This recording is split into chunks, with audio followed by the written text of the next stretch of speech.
Assalamualaikum warahmatullahi wabarakatuh. Perkenalkan, nama saya Nafisatul Kalbi dengan NIM 1903-3046 dari Prodi Pendidikan Fisika. Baiklah, pada mata kuliah Administrasi dan Supervisi Pendidikan kali ini, saya akan menjelaskan mengenai administrasi layanan khusus. Yang pertama yaitu yang perlu kita ketahui mengenai pengertiannya. Administrasi juga sering disebut dengan sebagai manajemen.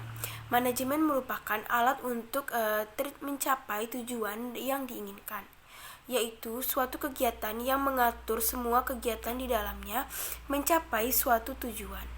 Administrasi layanan khusus adalah administrasi dalam dunia pendidikan yang memberikan layanan khusus atau suatu usaha yang tidak secara langsung berkenaan dengan proses belajar mengajar di kelas, tetapi secara khusus diberikan oleh sekolah kepada para siswanya agar mereka lebih optimal dalam melaksanakan proses belajar.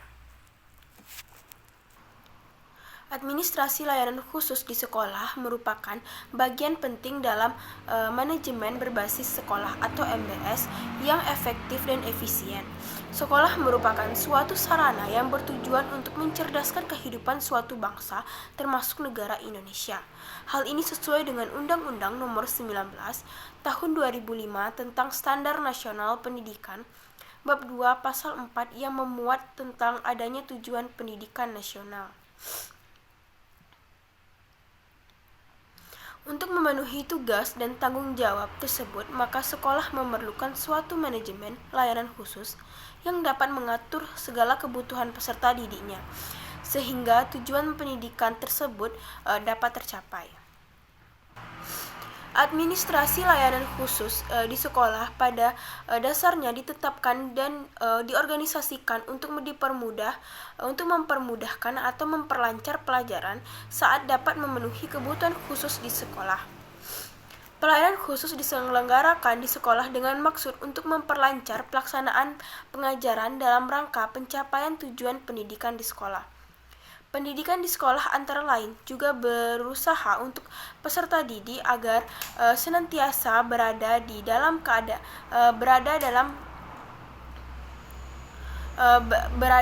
rangka pencapaian tujuan pengajaran pendidikan di sekolah. Pendidikan di sekolah antara lain juga berusaha untuk agar peserta didik menyangkut aspek jasmani maupun rohaninya. Dari uraian tersebut dapat disimpulkan bahwa manajemen layanan khusus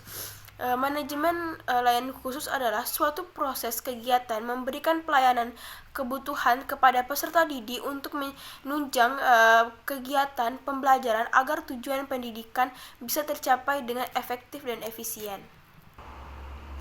Selanjutnya yaitu ada jenis-jenis layanan khusus dan pengelolaannya. Pelayanan khusus yang diberikan sekolah kepada peserta didik antara sekolah satu dengan sekolah lainnya pada umumnya sama, tetapi proses pengelolaan dan pemanfaatannya yang berbeda. Beberapa bentuk layanan khusus yang ada di sekolah antara lain itu pertama ada pustaka. Perpustakaan merupakan salah satu unit yang membantu menunjang proses pembelajaran di sekolah, melayani informasi-informasi yang dibutuhkan serta memberi layanan rekreatif melalui koleksi bahan pustaka.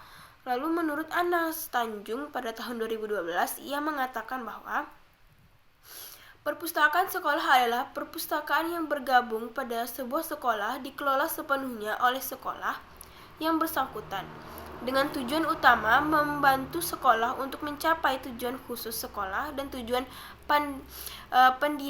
pendidikan pada umumnya.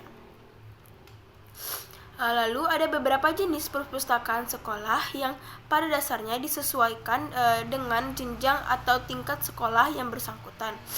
Jenis perpustakaan sekolah tersebut adalah perpustakaan taman kanak-kanak, perpustakaan sekolah dasar, perpustakaan sekolah lanjut tingkat atas, serta perpustakaan lanjut tingkat pertama, dan dikelola berdasarkan tujuan khusus masing-masing jenis dan jenjang sekolah. Lalu ada yang pertama itu ada fungsi perpustakaan sekolah. Nah, fungsi itu ada beberapa macam, itu pertama ada fungsi pendidikan, ada fungsi informasi, lalu ada fungsi pemberian stempel pada buku, lalu ada pemberian nomor pada buku, dan yang terakhir yaitu pengaturan buku pada rak. Nah, selanjutnya itu ada peranan guru dalam selanjutnya yaitu ada pengolahan bahan pustaka. Yang pertama yaitu ada klasifikasi, lalu ada katalogisasi. Yang ketiga ada pemberian stempel buku, pemberian nomor pada buku, pemberian buku pada rak, pengaturan buku pada rak. Selanjutnya yaitu peranan guru dalam administrasi perpustakaan sekolah. Ada berbagai macam poin. Yang pertama yaitu guru memperkenalkan buku-buku kepada siswa dan guru. Lalu yang kedua ada guru-guru memilih buku dan bahan pustaka lainnya yang akan dibeli. Lalu guru mempromosikan perpustakaan baik untuk pemakaian maupun pembinaan. Lalu ada guru mengetahui jenis dan menguasai kriteria umum yang menentukan baik buruknya suatu koleksi. Dan yang terakhir itu ada guru mengusahakan agar siswa aktif membantu perkembangan perpustakaan. Nah, selanjutnya itu ada laboratorium. Laboratorium ini merupakan sarana pendukung dalam pembelajaran di sekolah. Secara sederhana, laboratorium dapat diartikan sebagai suatu tempat di mana dosen, mahasiswa, guru, siswa, dan orang lain melaksanakan kegiatan kerja ilmiah seperti praktikum, observasi, penelitian, demokrasi, dan pembuatan model dalam rangka kegiatan bahan mengajar. Nah, laboratorium ini ada berbagai macam. Yang pertama ada jenis laboratorium. Yang pertama yaitu ada kalau menurut bidang studi, misalnya laboratorium kimia, fisika, PMP, dan lain sebagainya. Lalu juga ada menurut kelompok bidang studi, misalnya labor IPS dan labor IPA. Dan terakhir yaitu menurut bidang ilmu teknik labor, itu ada laboratorium digunakan sebagai workshop atau bengkel kerja. Nah, selanjutnya yaitu ada perencanaan penggunaan labor. Lalu ada beberapa poin. Yang pertama yaitu jenis labor yang digunakan, pihak yang akan menggunakan, peralatan yang akan digunakan, waktu yang tersedia, topik yang akan dipraktikumkan, dan jenis bidang studi yang akan dipraktikumkan. Lalu selanjutnya yaitu ada langkah-langkah dalam perencanaan dan penggunaan labor. Yang pertama yaitu ada menganalisis kurikulum secara keseluruhan, baik tujuan kurikuler, tujuan umum pengajaran, tujuan khusus pengajaran, pokok bahasan, serta subpokok bahasan. Lalu yang kedua itu ada menentukan bobot taksonomi pokok bahasan.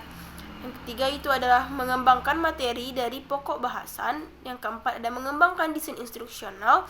Yang kelima itu ada menetapkan bagian dari materi pokok bahasan yang memerlukan laboratorium work. Selanjutnya yaitu ada peralatan yang akan digunakan, dan yang terakhir yaitu penetapan langkah-langkah dalam pengajaran dengan memakai laboratorium. Nah, selanjutnya itu ada UKS, usaha kegiatan sekolah. UKS ini merupakan salah satu sarana untuk meningkatkan kemampuan hidup sehat yang pada selanjutnya akan meningkatkan derajat kesehatan peserta didik secara optimal.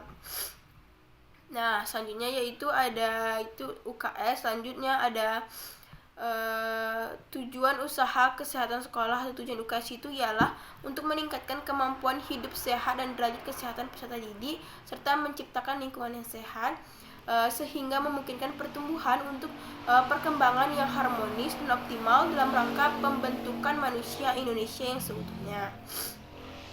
Lalu ada ruang lingkup usaha kesehatan sekolah. Nah, ini selanjutnya yaitu ada kafetaria sekolah. Ini bisa yang biasa kita kenal dengan warung atau kantin.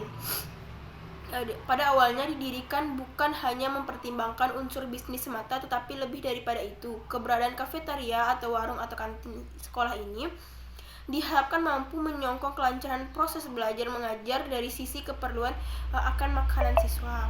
Nah, selanjutnya yaitu ada sarana ibadah. Sarana ibadah ini Layanan sarana beribadah ini merupakan layanan yang diberikan sekolah dengan tujuan agar layanan tersebut bisa digunakan untuk beribadah, melaksanakan kegiatan keagamaan lainnya. Adanya sebuah layanan sarana peribadatan di sekolah sangatlah menunjang proses pembelajaran karena pembelajaran bisa dilakukan di mana saja, termasuk salah satunya adalah di rumah peribadatan.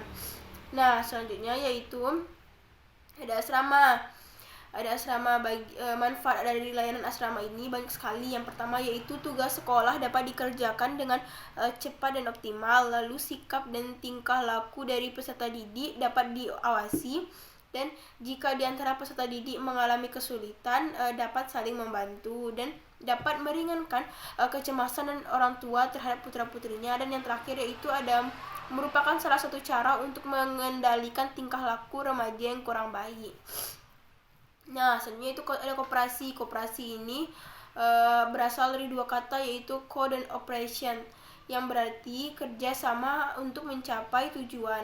Koperasi adalah suatu perkumpulan yang beranggotakan beberapa orang atau badan-badan dengan bekerja sama dengan menggunakan asas kekeluargaan dalam menjalankan usaha serta untuk mempertinggi kesejahteraan jasmaninya para anggotanya. Nah, selanjutnya itu ada transportasi. Sarana transportasi bagi peserta didik merupakan sarana penunjang untuk kelancaran proses belajar mengajar. Dengan peserta didik akan merasa aman dan dapat datang atau pulang dengan waktu yang tepat. Lalu berikut ini merupakan tugas dari pengelolaan asrama sekolah, yaitu sebagai berikut. Yang pertama, membuat peraturan penyelenggaraan, lalu dan menyusun rencana anggaran belanja, dan yang terakhir yaitu membuat peraturan yang berkaitan dengan keamanan asrama di sekolah. Nah, itu sekian penjelasan dari saya mengenai administrasi layanan khusus. Semoga bermanfaat. Cukup sekian penjelasan dari saya. Saya akhiri dengan wabillahi taufiq wal hidayah. Wassalamualaikum warahmatullahi wabarakatuh.